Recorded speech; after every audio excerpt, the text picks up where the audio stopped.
তাদেরকে আমরা এই প্রতিবারের পক্ষ থেকে আন্তরিক অভিনন্দন এবং ধন্যবাদ জানাই।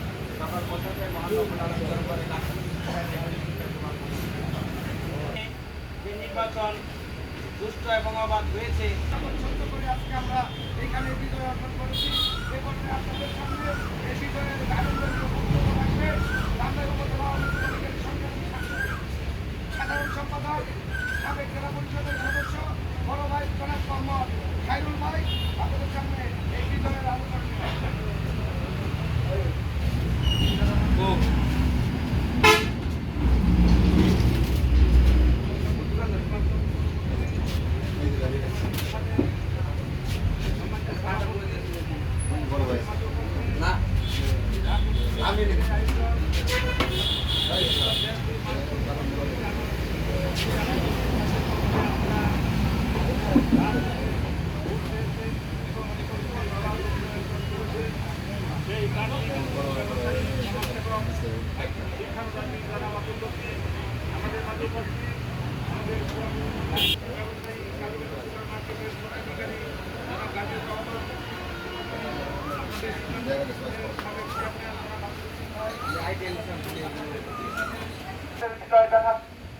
দেব না যে ব্যক্তিকে আপনারা ভোট দিয়েছেন। একটা জিনিস মনে রাখতে হবে, সত্য এবং ন্যায়ের পথ একদিন প্রশস্ত হবে। সেটাই হয়েছে। কেন হয়েছে? প্রথমে সে চেষ্টা করেছে মাননীয় এমপি মহোদয়কে দিয়ে সে জোর করে ভোট নিয়ে যাবে। তারপর বলেছে কি প্রশাসন কিনে ফেলবে। তারপর বলেছে একটি ভোট পাইলেও আমরা চেয়ারম্যান হবো। তাই চলেছেন আপনারা। কিন্তু জনগণ তার বিপক্ষে রায় দিয়েছে। জনগণ সত্যের পক্ষে রায় দিয়েছে, ন্যায়ের পক্ষে রায় দিয়েছে। এই বৈশাখীগ্রাম আমার অনেকে আত্মীয় স্বজন আছেন, তাদেরকে আমি অবগত করতে চাই। জাতি বন্ধু যে কথাটা বলেছেন, আমরা সত্যের পক্ষে এবং ন্যায়ের পক্ষে সবসময় আছি।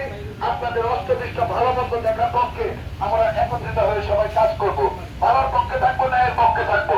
এ পর্যায়ে আপনাদের সামনে মূল্যবান বক্তব্য রাখবেন, বিজয় উল্লাসের বক্তব্য রাখবেন শ্রীরামপুর ইউনিয়নের সাবেক বারবার নির্বাচিত চেয়ারম্যান এবং সাবেক নির্বাচিত চেয়ারম্যান ঢাকায় উপজেলা আওয়ামী লীগের সংগ্রামী সাংগঠনিক সম্পাদক জনাব মোহাম্মদ হাফিজুর রহমান সুরাম ভাই আপনাদের সামনে বিজয়ের আনন্দ নিয়ে বক্তব্য রাখবেন।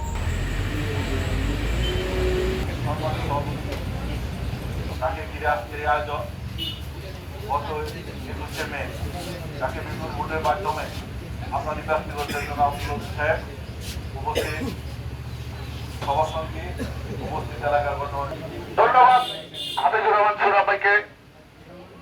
এ পর্যায়ে আপনাদের সামনে মূল্যবান বক্তব্য রাখবেন যে কাঙ্ক্ষিত ব্যক্তি, যার জন্য আমরা দীর্ঘ 2-3 মাস অক্লান্ত পরিশ্রম করে আপনারা বৈশাখীবাসী তথা আপনার সাগরবাসী অক্লান্ত পরিশ্রম করে থাকে আমরা এই বিজয়ের দ্বার প্রান্তে এসে বিজয় উল্লাস করতেছি এবং আল্লাহ পাক রব্বুল আলামিনের কাছে লাখো কোটি শুকরিয়া। আজকে সত্যের বিজয় হয়েছে, আজকে আমাদের সত্যের বিজয় হয়েছে, ন্যায়ের বিজয় হয়েছে এবং ভালো মানুষের বিজয় হয়েছে। যে ভালো মানুষের পক্ষে আমরা গিয়েছিলাম সেই ভালো মানুষের পক্ষে বিজয় হয়েছে, বৈশাখীবাসীর বিজয় হয়েছে, অন্যায়ের বিরুদ্ধে বিজয় হয়েছে। এখন আপনাদের সামনে মূল্যবান বক্তব্য রাখবেন ঢাকা উপজেলা পরিষদের নবনির্বাচিত চেয়ারম্যান, ঢাকা জেলা আওয়ামী যুবলীগের সংগ্রামী সাবেক সদস্য এবং রাষ্ট্রের সম্মানিত চেয়ারম্যান, আমাদের কাঙ্ক্ষিত নেতা, যে নেতা ইতিমধ্যে আমাদের মানবতার ফেরিওয়ালা নামে আখ্যায়িত হয়েছে, সেই জনবদ্ধ জনাব মোহাম্মদ আব্দুল লতিফ সাহেব আপনাদের সামনে মূল্যবান বক্তব্য রাখবেন।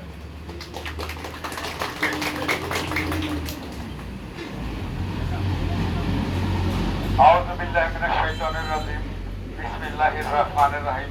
আজকের এই বৈশাখী বাজারে নির্বাচনের পরবর্তী বিজয়ী উৎসবে সম্মানিত সভাপতি, উপস্থিত আমার সফরসঙ্গী, উপস্থিত অত্র এলাকার সম্মানিত মুরব্বী এবং ছোট বড় ভাইয়েরা, আসসালামু আলাইকুম। আজকে আমরা যে বিজয় শুভেচ্ছা জানাতে এসে পেরেছি, আমি যে লোকের জন্য পারছি তাকে আমি সর্বপ্রথম ধন্যবাদ জানাবো। আমাদের হাজার বছরের শ্রেষ্ঠ বাঙালি জাতির জনক বঙ্গবন্ধু শেখ মুজিবুর রহমানের কন্যা জননেত্রী শেখ হাসিনা, আমাদের মাননীয় প্রধানমন্ত্রী, যিনি কিনা দীর্ঘ 15 বছর দেশ পরিচালনা করে আজকে তলাবিহীন ঝুড়ির থেকে আজকে আমাদের মধ্যে দেশে রূপান্তরিত করেছে। সেই মাননীয় প্রধানমন্ত্রী জননেত্রী শেখ হাসিনা আগামী 2041 সালের মধ্যে আমাদের বাংলাদেশকে স্মার্ট বাংলাদেশ উপহার দিবে। মানে বিশ্বের উন্নত দেশের সাথে যাতে আমরা তাল মিলে চলতে পারি, সেই ধারাবাহিকতা বিগত জাতীয় নির্বাচনের পরে আমাদের মাননীয় প্রধানমন্ত্রী জননেত্রী শেখ হাসিনা উনি দলীয় প্রতীক উঠিয়ে দিয়ে যাতে একটা সুন্দর পরিবেশে ভালো একটা নির্বাচন হয়, তার জন্য উনি স্বতন্ত্র হিসেবে নির্বাচনের ব্যবস্থা করে দিয়েছে। তারপরও দেখেন, আমরা জানি যে আমার একটা প্রতিপক্ষ আপনাদের বিশেষ করে সারা ধামরাইতে আমার নেতা কর্মীদের বিভিন্ন ভাবে হুমকি দামকি দিয়ে গেছে, যেখানে কিনা মাননীয় প্রধানমন্ত্রী জননেত্রী শেখ হাসিনা বলছেন যে একটা সুষ্ঠু নির্বাচন, দেশের উন্নয়ন মানে সুষ্ঠু নির্বাচন, দেশের উন্নয়ন মানে সাধারণ মানুষের ভোটাররা ভোট কেন্দ্রে দিয়ে তার পছন্দের লোককে ভোট দেবে। কিন্তু উনি কি করেছেন, সারা ধামরাইতে আমার নেতা কর্মীদের বিভিন্ন ভাবে হুমকি দামকি দিয়ে এমন কথা বলছে যে 50,000 ভোট পাইল আমি চেয়ারম্যান।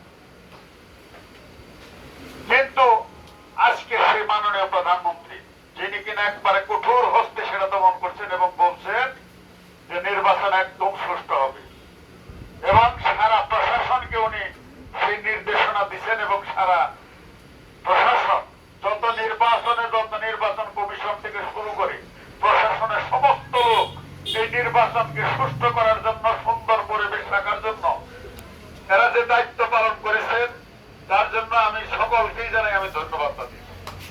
আজকে তাদের জন্য আজকে আমরা আজকের এই বিজয় উৎসব করতে পারব। আমি বিশেষ করে আমি যে আজকে উপজেলা চেয়ারম্যান নির্বাচিত হয়েছি, আমি মনে করি যে সারা ধামরাই সাধারণ মানুষ আমাকে বেছে নিয়েছে একটি কারণ আমি সামাজিক কাজ করি, মানুষের মাঝে সেবামূলক কাজ করে থাকি, যার জন্য আপনারা জানেন যে সারা ধামরাইতে একবারে ফুটনগর থেকে বকিমপুর পর্যন্ত 438টা গ্রাম, প্রত্যেকটা গ্রামে আনারসের জোয়ার ছিল। কিসের জন্য?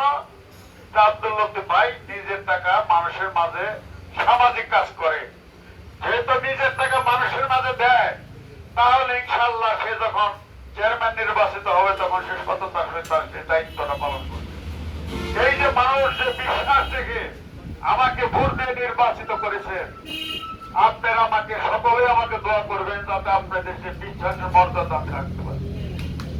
আমি আগেও বলেছি যে আমি সততার সহিত আমার দায়িত্ব পালন করব, যেহেতু আমার ব্যবসার একটা বড় অংশ আমার মান নামে সারা ধামরায় মানুষের মাঝে সেবামূলক কাজ করে থাকি। তাই যদি পারি তাহলে সরকারি টাকার ইনশাল্লাহ আপনারা আমি সেখানে সততার সহিত দায়িত্ব পালন করবো। কারণ আমার সব বক্তব্যে বলি যে আমার চাওয়ার পর কিছু নেই, আপনাদের দোয়ায় আমি খুব ভালো আছি।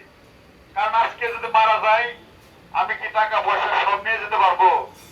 পারবো না। নিতে পারবো শুধু এক টুকরো কাপড়। আর কি নিতে পারবো? আমার আমল নামা, আমি ভালো মানুষ না খারাপ মানুষ। আজকে আপনারা যে গুরু দায়িত্বটা দিয়েছেন, এই দায়িত্বটা যদি আমি সঠিকভাবে না পালন করতে পারি তাহলে কি আমার আমল নামা ভালো থাকবে? থাকবে না। আমার জন্য দোয়া করবেন আপনারা যাতে আমি যে আমল নামা নিয়ে মানুষের সেবা দেই আমি সেটা বাস্তবায়ন করতে পারি। আমি কথা কম বলি, কাজ বেশি করি। আমি নির্বাচনের আগে যে প্রতিশ্রুতি দিয়েছি ইনশাল্লাহ আমি তার চেয়েও বেশি পালন করব। বিশেষ করে আপনারা সানোরাবাসী আমাকে যেভাবে এত ভয় ভীতি দেখানোর পরেও আমাকে ভোট দিয়ে নির্বাচিত করেছে, আপনাদের প্রতি আমি চিরকৃতজ্ঞ। এবং আমি আগেও বলেছি যে সানোরাবাসীর প্রতি আমার সবসময় স্পেশাল ভাবে দৃষ্টি থাকবো, যাতে ভালো কিছু করতে পারে। এখন যেভাবে 21শে মে আমাকে আপনারা যেভাবে এত ভয় ভীতি দেখানোর পরেও আমাকে ভোট দিয়ে নির্বাচিত করেছেন, আমাকে সহযোগিতা করেছেন, আগামী দিনের জন্য আমি যে কথা বলি যে মানুষের মাঝে সেবা দেওয়ার জন্য আমি আমার সিদ্ধান্ত সেটা যদি করতে চাই তাহলে কিন্তু আপনাদের সহযোগিতা লাগবে। আমার একা পক্ষে সম্ভব না। সম্ভব? তার জন্য সারা ধামরাইতে আমি কিন্তু সব সময় বলছি যে আমি সাধারণ মানুষের নেতা, যারা খেটে খাওয়া মানুষ, যারা নিরীহ মানুষ, আমি সকলের পাশে থাকতে চাই এবং সকলের মাঝে আমি সেবা দিতে চাই। তার জন্য আপনাদের সকলের কাছে আমি দোয়া চাই এবং আপনারা যাতে আমাকে আগামী দিনগুলোতে আমার পাশে থেকে আমার মনের আশা পূরণ করতে পারি কইতাছে আমি আমার সংক্ষিপ্ত বক্তব্য শেষ করছি। খোদা হাফেজ। জয় বাংলা, জয় বঙ্গবন্ধু, জয় হোক সকলের। আসসালামু আলাইকুম। আপনাদের জন্য হালকা মিষ্টি মুখের ব্যবস্থা আছে। যারা আমাদের ভলেন্টিয়ার আছে তাদেরকে অনুরোধ করবো সকলকে যার যার অবস্থান থেকে মিষ্টি পৌঁছে দেওয়ার জন্য।